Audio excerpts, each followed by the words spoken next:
Hiya! In today's video, I will be talking about my iPad. Specifically, how a new addition to iPadOS enabled me to actually play my consoles anywhere using my iPad as an external display. So, let's get started! Let me give you a little bit of a backstory. A while back, a friend of mine sold his PS4 Pro to me, and I was ecstatic to use it. So when I got home, I immediately set it up, and as I turned it on, it dawned on me. Our TV was so high up, and it had damage due to old age. When I finally wanted to play my PS4, I needed to stand up due to the placement of the TV and the display damages it has sustained due to the years. So for a while, I endured playing while standing up for almost 3 hours per session. It was quite the workout. And due to that, I kinda stopped using the PS4 for a bit there, due to the hassle of needing to stand up to play and my life getting generally busier. Until we recently went to the mall and I finally snagged myself a capture card. I've been eyeing one out for so long because I heard iOS 17 introduced a new feature which finally allows you to use capture cards on iPad. It essentially enables you to use your iPad as an external monitor or recording device. So, how is the capture card? Well, the capture card is a generic cheap capture card you can get at online marketplaces at around $7 to $8, although I overpaid for it. But how exactly is the user experience? Well, the capture card itself is super solid for how cheap it is, but you have to manage your expectations.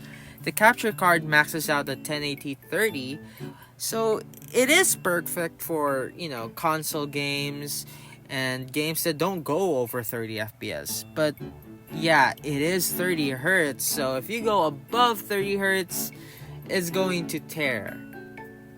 But that aside, the picture quality it shows is super solid. I was ready to get disappointed when I plugged it in for the first time, and I was pleasantly surprised when I looked at it and it actually genuinely looked good for what it does.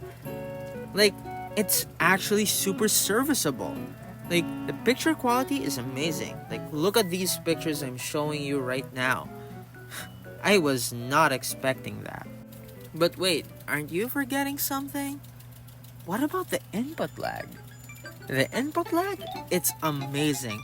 Like, I play action-heavy games such as Spider-Man, Yakuza Like a Dragon Gaiden, Final Fantasy 15, and all of those games have been so fun to play through this device that I don't even notice them at all. I mean, for a bit there, I had to adjust to it, but the adjustment period was it was just natural. I didn't even feel as if it was that large, and if this is all you've got, well, it's definitely serviceable. Although sometimes the connection can be a bit finicky if you hit it accidentally, because I'm using a USB-A to USB-C adapter, so it's gonna be a bit finicky. So your mileage may vary on that end. For me, this capture card is completely 100% worth it for the $7 to $8 it goes around for. But if you fork just a little bit more money, you can snag yourself a higher quality card that has more features than this one, and it'll be a lot better than this, especially if it's directly USB-C.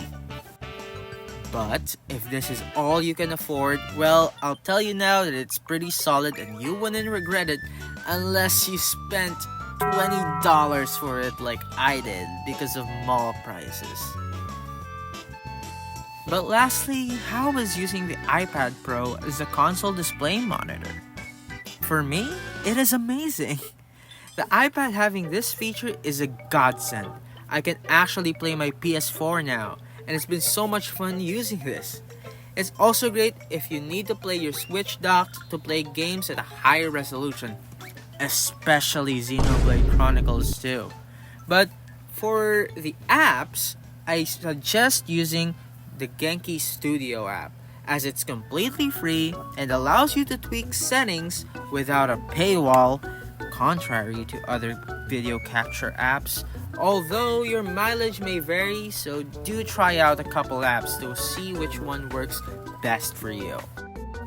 In conclusion, if you're in a similar situation as me and can't use any other device as a monitor, I highly recommend doing this, as you can use this as a portable setup to take everywhere. But if you already have access to a monitor, a TV, not so much. You're probably better off using those. But as I said, if you wanted a portable setup, maybe. And if you have any sort of recommendations or personal experiences you would like to share, please comment down below. And I'm sure somebody out there is also going to be looking for advice, not only from me, but to other people like you who's also doing the same things as I am. And that's a wrap. Did you enjoy my video? If so, leave a like. It'll help me out a ton. And with that, I thank you all for watching, and I will see you in the next one. Bye bye!